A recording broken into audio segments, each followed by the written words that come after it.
पठतो नास्ति मूर्खत्वम् ये संविधान ज्ञानं जाग्रतः ज्ञानेन लभ्यते सम्मानं न भयं चास्ति विद्वज्जनः।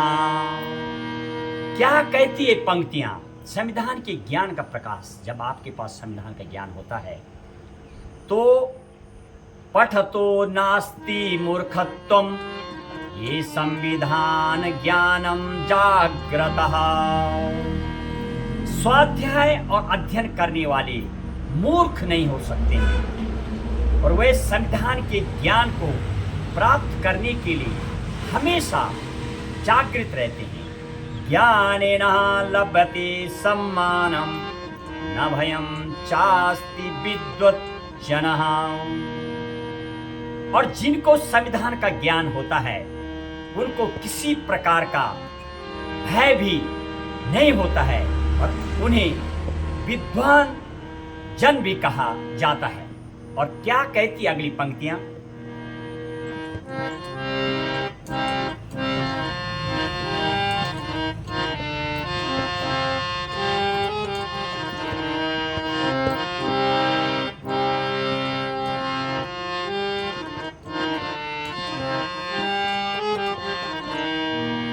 ये अनुसरति आचरेत् तस्य संविधानं प्रति निरन्तरः पालनं करोति विधि निर्देशः सः राष्ट्रस्य श्रेष्ठ नागरिकः।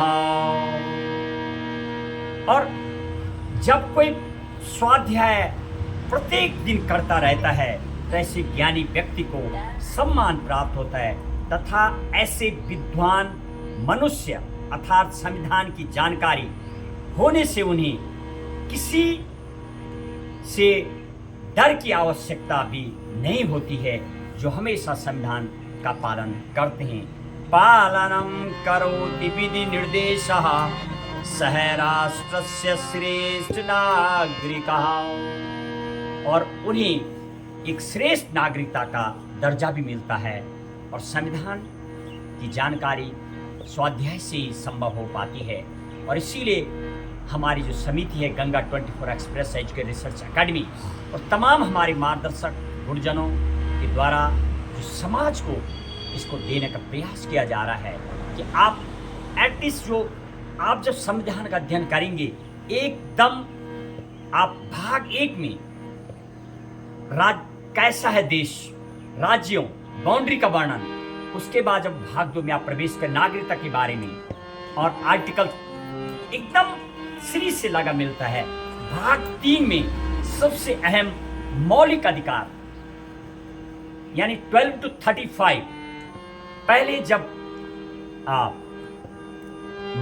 जो मूल अधिकार, मौलिक अधिकार, फंडामेंटल राइट 3 नामों से जाने जाने वाले जब उसका निर्माण किया गया था तो यदि उस बारे में आप बताएंगे उसकी आज पूरी व्याख्या करेंगे। भाग 3 में अमेरिका से लिया गया है, लेकिन जब आप इसके पूर्व में जाएंगे जो अहम पार्ट है हमारा यानी मूल अधिकार फंडामेंटल राइट्स, उसको भारत का मैग्ना कार्टा भी कहा जाए। अब आपको यदि बताएं क्या होता है मैग्ना कार्टा। मैग्ना कार्टा यानी सम्राट किंग जॉन 1215 में जब इंग्लैंड के राजा जॉन किंग के द्वारा कुछ नागरिकों के डिमांड पर ये बोला गया, उनके द्वारा राजा से जब वो मिले तो उन्होंने कहा राजा साहब whatever you order, whatever you plan, we follow that. तो कुछ हमें भी ऐसा अधिकार हो, हम आपकी सारी बात मांगते हैं। तो जॉन किंग के द्वारा 1215 में एक पर्चे पे जो लिख के लाए थे, जिसको कि एक चार्ट बना के लाए थे, वो चार्टर का मतलब समथिंग रिटर्न। उन्होंने अपने कुछ अधिकार लिखे और बोला राजा इस पे साइन कर दीजिए। 1215 में जॉन किंग ने उस पर्चे को वो जो एक चार्टर लाए थे उसके ऊपर साइन कर दिया, उसी को मैग्ना कार्टा कहा जाता। और मैग्ना कार्टा आगे चल के जब अंग्रेजों ने बोला ये तो आपने लिख दिया, वो राजा से बोलते थे कि ये भी अधिकार हमारे जैसे फंडामेंटल राइट, बोलने की स्वतंत्रता और कहीं घूमने की स्वतंत्रता, कुछ अपनी बात को रखने की, ये जो मौलिक अधिकार जो उसमें लिखे गए थे, उन्होंने बोला कि कुछ अधिकार ये लिखे जाएं, इनको प्रॉपर लिख देना चाहिए। तो जब इसको लिखा गया 1215 के बाद, यानी 1689 में, तब इसको बिल ऑफ राइट्स कहा गया। इंग्लैंड, जिसको मैग्ना कार्टा पहला जब 1215 में लिखा गया, और 1689 में जब वो लिखा गया तब इसको बोला गया यानी बिल ऑफ राइट्स। और उसके बाद फ्रांस, वो भी एक अपने आप में ऐसा देश, तब उसकी कॉपी की गई। यानी 1789 में फ्रांस रेवोल्यूशन, जब क्रांति चल रही थी फ्रांस में, तो उन्होंने अपने नागरिकों को ये समझा कि हम भी अपने नागरिकों को मौलिक अधिकार देंगे। तो वहाँ पर भी उनके द्वारा एक पर्चा लिखा गया। यदि आप दुनिया में संविधान का अध्ययन करेंगे तो दो टाइप के संविधान मिलते हैं, एक रिटर्न और अनरिटर्न। हालांकि लिखा तो ब्रिटेन का भी है, जैसे अमेरिका का कानून है। ब्रिटेन की यदि मैं बात करूं, भारत की बात करूं, जापान की बात करूं, अन्य देशों की बात करूं, ज़्यादातर लिखा हुआ। लेकिन वो लोग हमारी एक बुक है संविधान, जो एक सबसे परम प्रधान ग्रंथ है। पूरा देश, 140 करोड़ जनता, चाहे प्रधानमंत्री हो, राष्ट्रपति हो, हर एक के लिए बिल्कुल लिख दिया गया कितना अधिकार है। जज लोगों के लिए, सुप्रीम कोर्ट जिसको कस्टोडियन कहा गया, आर्टिकल 142 के अधीन फैसला और इंसाफ करता है सुप्रीम कोर्ट, वो भी संविधान संबंधी फैसले देता है। हर नागरिक को एक अधिकार दिया गया अपनी बात रखने का, तमाम उसकी व्याख्या करेंगे। लेकिन जो आज हम यानी मौलिक अधिकार की बात कर रहे थे, उसके बाद फ्रांस ने एक छोटा सा एक पेपर तैयार किया जिसमें अपने नागरिकों के लिए 1789 में यानी फंडामेंटल राइट को, मूल अधिकार को लिख दिया। फिर अमेरिका आया। अमेरिका ने उसके बाद 1791 में अमेरिका ने देखा, और अमेरिका ने देखा ये तो बहुत बढ़िया चीज़ अपने नागरिकों को मिलना चाहिए। अमेरिका तो अमेरिका है 50 राज्यों का और 50 देशों का एक देश, जो यूएसए बना हुआ, यूनाइटेड स्टेट्स ऑफ अमेरिका। तो उन्होंने अपने संविधान में इसको लिख दिया। पहला देश दुनिया का जिसने कि संविधान 1791 में इसको लिखा अपने संविधान में, और उसको भी वो बिल ऑफ राइट्स कहा जाता है। हालांकि अमेरिका के लोग भी, और 3 देशों के बाद भारत जब अपना संविधान का निर्माण किया गया, यानी 29 अगस्त को प्रारूप समिति तैयार की गई थी, जिसे 3 नाम से जाना जाता है। प्रारूप समिति, इंग्लिश में ड्राफ्टिंग कमेटी, पांडुलेखन समिति, मसौदा समिति, और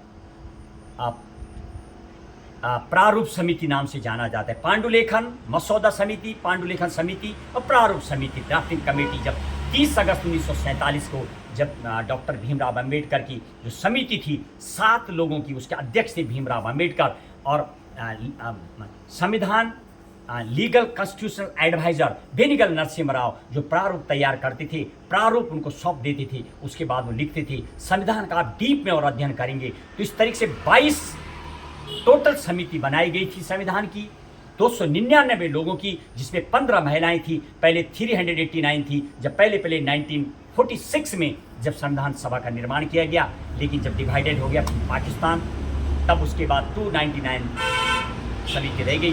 284 लोगों की उस मूल पुस्तक जो संविधान है उसमें हस्ताक्षर मिलते हैं, उस पर आगे चर्चा करेंगे। तो इस तरीके से मौलिक अधिकार, सबसे बड़ी बात एक और, मौलिक जो अधिकार दिए गए नागरिकों, अहम हिस्सा है उस संविधान का। उसके बिना जन्म लेने वाला हो या नागरिकों की स्वतंत्रता, सरकार अपनी मर्जी से फैसला न करे। सुप्रीम कोर्ट भी और हाई कोर्ट को कस्टोडियन कहा गया, जिसके अधीन एकमात्र सुप्रीम कोर्ट और नागरिकों को आर्टिकल 32 के अधीन सुप्रीम कोर्ट सुनवाई करता है जब इन 6 अधिकारों का हनन होता है। और हालांकि हाई कोर्ट को भी पावर दी गई है, आर्टिकल 226 के अधीन सुनता है। लेकिन हाई कोर्ट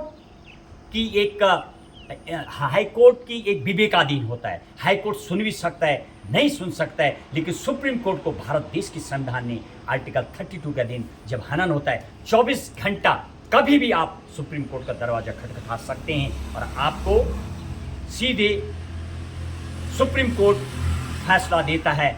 और जब भी कभी मौलिक अधिकार का हनन होता है, और आप जब और अध्ययन करेंगे, जो लिखने वाले थे प्रेम बिहारी नारायण राय ज़्यादा, जिन्होंने अपनी पेन की जिप से 432 से ज़्यादा पिन जिन्होंने लगाई उनके द्वारा उस 3 जो मौलिक अधिकार है, हालांकि ये ऐसा तो नहीं पूछा जाता है, लेकिन some time if you go for interview in orally you will come to know there is the one photo in भाग 3 में अमेरिका से लिया गया जो मौलिक अधिकार है, वहाँ पर अयोध्या लौटने की राम, लक्ष्मण और सीता माँ की फोटो भी बनी हुई है, जो कि नॉट रिटर्न। यानी ये कहा गया प्रेम बिहारी नारायण रायजादा के द्वारा इसलिए बनाया गया क्योंकि जो भारत देश है एक धार्मिक तौर पर देश है, इसलिए उनके द्वारा वो फोटो भी वहाँ पर बनी हुई है, ऐसा बताया जाता है मूल पुस्तक में। आइए आगे इसका अध्ययन करेंगे। आज आपको मौलिक अधिकार है, मूल अधिकार, मौलिक अधिकार, फंडामेंटल राइट, 3 देशों के बाद चौथा जो हमारा देश है वो अमेरिका से हमने लिया था। इसी के साथ आगे करेंगे चर्चा। खास अगले अपनी चर्चा में बात करेंगे जो संविधान को जो हर फॉलो करते हैं, सुप्रीम कोर्ट को आज खास बात करेंगे। आर्टिकल 141, आर्टिकल 142, 143 और मूल अधिकार जिसमें कि सुप्रीम कोर्ट को पुनरावलोकन की पावर है, यानी जुडिशियली रिव्यू की जो पावर है, आर्टिकल 13 क्लोज 2 में उसका भी व्याख्या करेंगे। और साथ में संविधान संशोधन की जो पावर राज्यसभा, लोकसभा और राष्ट्रपति साइन के बाद जो कानून बनता है उसकी भी बातें करेंगे। भाग 20 आर्टिकल 368 के अधीन कैसे सरकार संविधान संशोधन करती है, जनता के अकॉर्डिंग जब आवश्यकता होती है, उसका भी आप लिए उसमें उस पर आगे प्रकाश डालेंगे। एक भजन मेरे मार्गदर्शक मामा जी के द्वारा, इसके बाद लौटेंगे अपने आज अहम आर्टिकल अनुच्छेदों की ओर जो आपको बताने का प्रयास करेंगे कि आप जान सकें कि PIL क्या चीज़ है, आपके अधिकार क्या हैं, उन पर डालेंगे प्रकाश। जय हिंद, जय भारत।